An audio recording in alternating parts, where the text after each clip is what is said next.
My family missed the defining moment of my life. No call. No message. Not even the courtesy of a hollow excuse.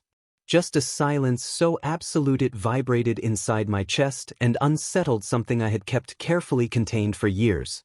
So when the announcement broke, when my company's valuation spilled across business feeds and my name began circulating in spaces that once ignored me, I expected nothing from them. I had trained myself to expect nothing. Then my phone lit up. A single message from my father. Formal. Almost ceremonial. Family dinner. 7 p.m. important discussion.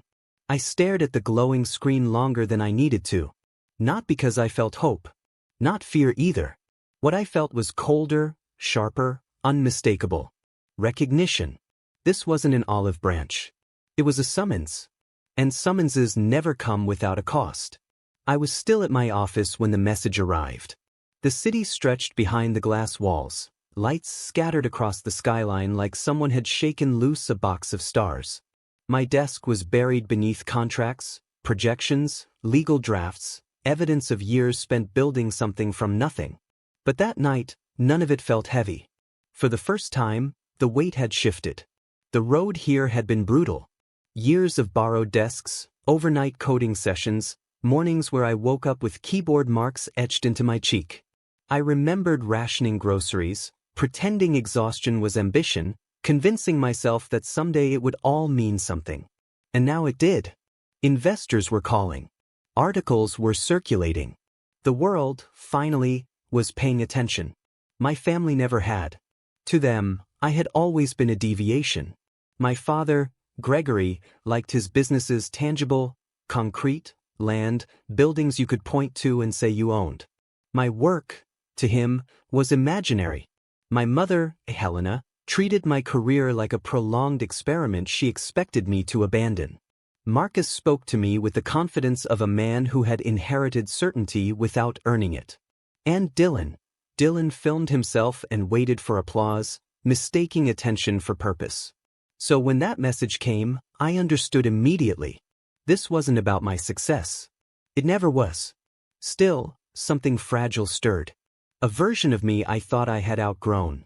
The 21-year-old standing alone in a cramped dorm room, clutching a half-read textbook, waiting for a call of encouragement that never arrived. The version of me who slept in her car because rent was overdue and was told hardship would build character. The part of me that still wondered if showing up, just once more, might finally rewrite the story. Hope is a dangerous habit. I shut my laptop, slipped on my jacket, the unremarkable one I wore around family, and left my luxury SUV parked in the garage. Instead, I took the old sedan with the cracked leather steering wheel and the unreliable air conditioning. The car they recognized. Familiarity kept them comfortable. Comfort made people careless. The drive to the country club stirred memories I hadn't invited. Missed graduations. Dismissed achievements. Conversations where attention drifted to whoever reflected best on them in that moment. Over time, I had learned to make myself smaller so their disappointment wouldn't feel so overwhelming. But that night was different. I wasn't arriving to be seen. I was arriving already knowing who they were. The country club sat elevated at the city's edge, illuminated with deliberate excess.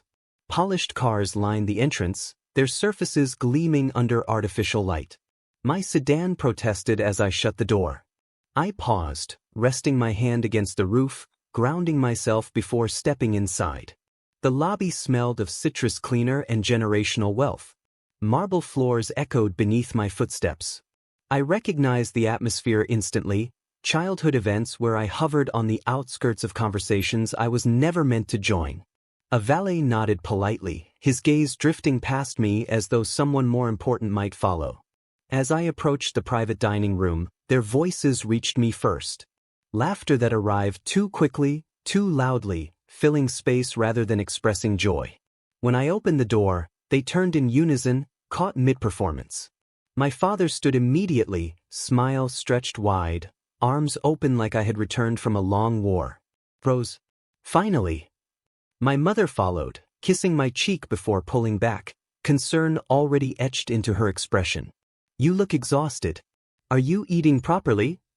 Marcus leaned back in his chair, swirling wine with practiced ease. Dylan barely glanced up from his phone. I took the single empty chair, slightly removed from the rest.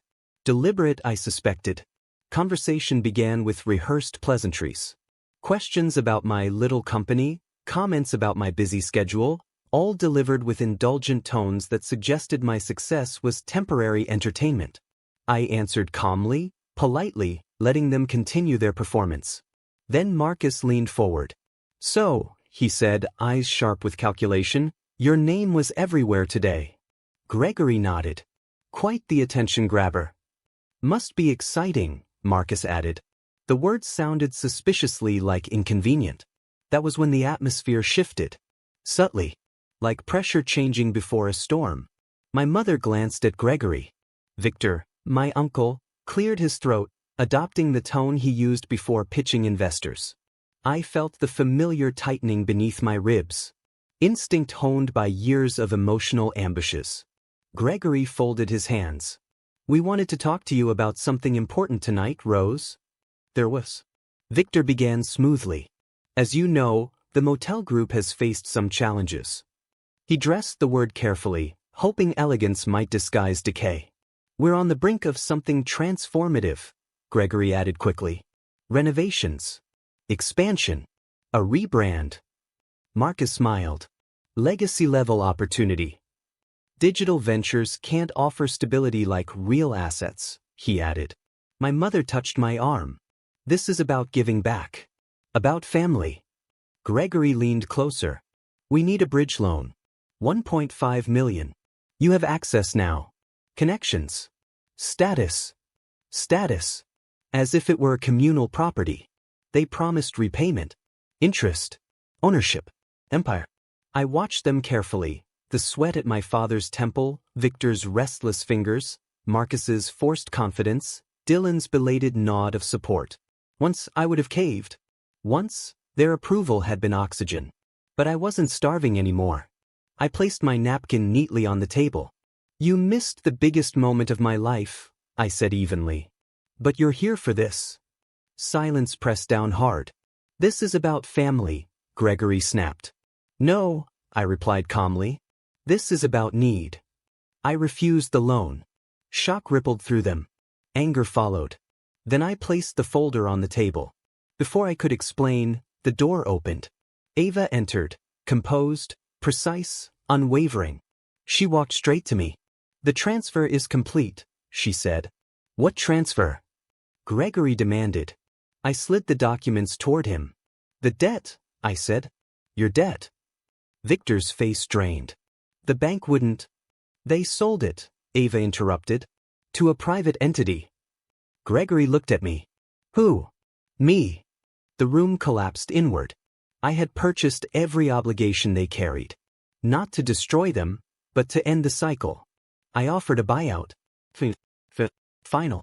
Gregory rejected it, disowned me in anger. And for the first time, it felt like freedom. I left them unraveling behind me. Outside, the night air was cool and honest. Ava walked beside me. "You okay?" she asked. "More than okay," I said. I drove away without looking back. Some people call blood permanent. I call it optional. Love isn't who claims you. It's who shows up. And I finally chose myself.